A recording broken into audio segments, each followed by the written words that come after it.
I didn't mean to fall in love with a married man. It started with hello and an exchange of phone numbers. But the truth is, you never walk away from something like that untouched. And today I'm going to tell you my truth and what it taught me.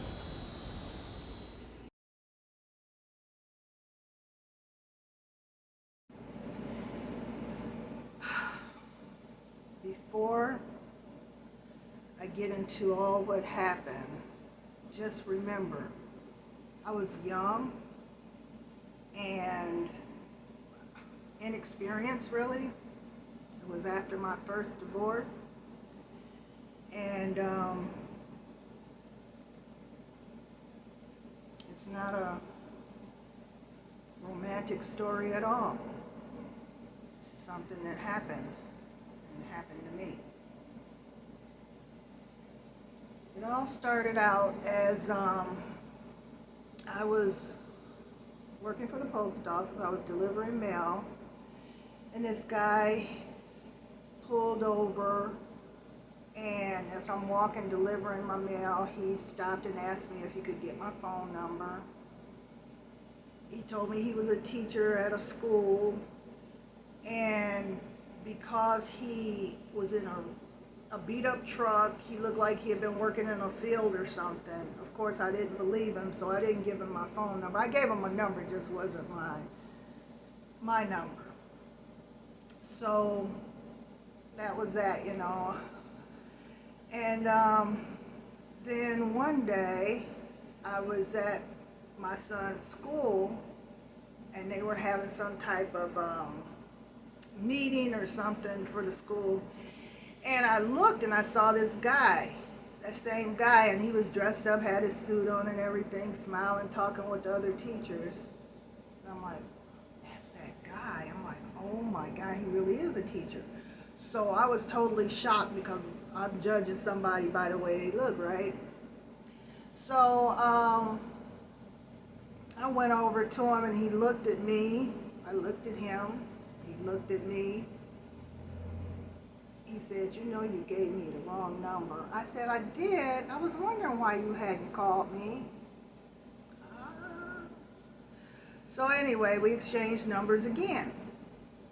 This time, I got his number and he got mine. He didn't mention anything about being married. He didn't mention anything about having children. None of that was mentioned. So he called me and we went out to dinner. We went to, where did we go? Olive Garden. We went to Olive Garden. And we talked and everything, and he was very charismatic, as they say. And, he was telling me all about the things he did and stuff like that. And he also played the piano. So a few times he called me and tell me he was working late at the school and to come up there. So I'd go up there and he'd sing songs to me. He had a beautiful voice. And nothing seemed different than any other relationship that I had been in. It was progressing normally.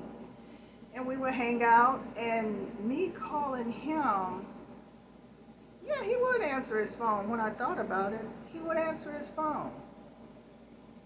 And so then he had mentioned he had his children. At some point he mentioned he had his kids, and could he come over and bring the kids? So he brought three of his children. Well, he had three kids. He brought three of his kids over, and they were really cute and nice and stuff, and I still didn't pick up on anything that, he may have been married. I didn't even ask him about divorce or anything. We talked a lot about music and just things we enjoyed. We never got personal about things. I mean, I may have told him I was divorced or whatever, my husband had cheated on me, but he never really got into his situation. So then at some point I started delivering mail to where he lived. And so I asked him, I'm like, what is this lady's name? Is this one of your kids? This is not one of your kids' name on here. He said, oh, that's my sister. I said, oh, okay. So, you know, I delivered mail. I never saw her. I guess she stayed in the house a lot. But I never saw her. One time we were shopping, and he said, go over to that aisle and look for you something, you know. I said, oh, okay. And so when he come back, he said, I just saw one of my wife's friends. I said, wife? I said, wife? And God, it had been about maybe 6-7 months we were, you know, seeing each other. He said, yeah, I'm sorry. He said, no, he said, I didn't tell you, I'm married. I'm like, oh my goodness. I said, you met my mom, you met my kids.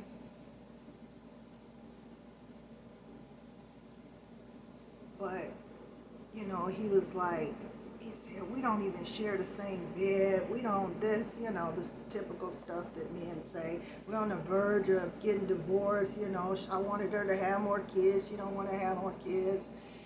And he had even talked to me about having more kids at some point, or having his child at some point. And I was like, yeah, if we get married, you know. He didn't wear a wedding ring. There were no signs. He had a motorcycle. We'd go motorcycle riding. We'd go walk in the park. We'd hang out. He was always at my house. I even picked him up from the airport one time, but he did tell me to drop him off at the corner and he'd walk the rest of the way. But nothing ever clued me in that, you know, he was a married man. He didn't carry himself like a married man. So anyway, that's how I found out he was married. But by then I'm so hook, line, and sinker, I was all in. And then the fact he telling me, you know, they were living together because she didn't have a job and blah, blah, blah. And so, you know, we continued seeing each other. And so he had put on a play one time at the school. And we never took pictures together. When I think about it, I had given him pictures of me, he had given me pictures of him, but we never had taken pictures together. But he was putting on a play at school, and I was there. I was helping him, actually, because I was helping him do everything and stuff. And so his wife and kids came to the play, and she kept giving me this dirty look. So I don't know if the kids had mentioned something about me to her, or if she had seen my picture or whatever. But yeah, she was giving me all kind of dirty looks, you know. And I didn't say anything to her. She didn't say anything to me. And how did that make me feel? It made me feel bad. It made me feel awful, and it ate away at me. And reflecting on the fact that I had been cheated on, and now here I am cheating with someone's husband, it didn't make me feel really good, you know. So eventually, you know, I started trying to pull away from him. He was very I won't say controlling, but he had a way about him. I had a little black book with a bunch of numbers from guys I was seeing or dating or whatever. And he took my book and tore it up. He said I didn't need that anymore. This was before I found out he was married. But it all came to a head once when he got an urgent call while we were together that his house had been robbed. And once that happened, we both decided this isn't good, this isn't right. You guys, I got a little emotional throughout the rest of the video, and I'm not understanding why. And it's been over 30 years, but a lot of those guilt-ridden feelings came back to me that I thought were gone. This is not a story I'm proud of by no means. It's just part of my journey through life, and I just wanted to share it with you guys. So if you see me looking glassy-eyed, I was just having a lot of meltdowns. He still had an obligation to his wife and kids. And it kind of made me reflect on what was going on and how, you know, she probably felt knowing he was seeing someone else.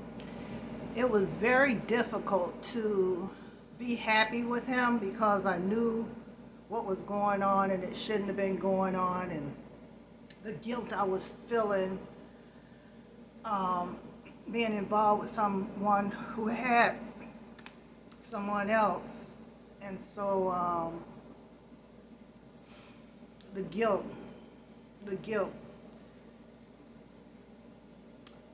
There's no way I could have continued on like that, knowing that he had a family. So it ended. I was upset with myself for not stopping it before. Not stopping it when I found out that he was married.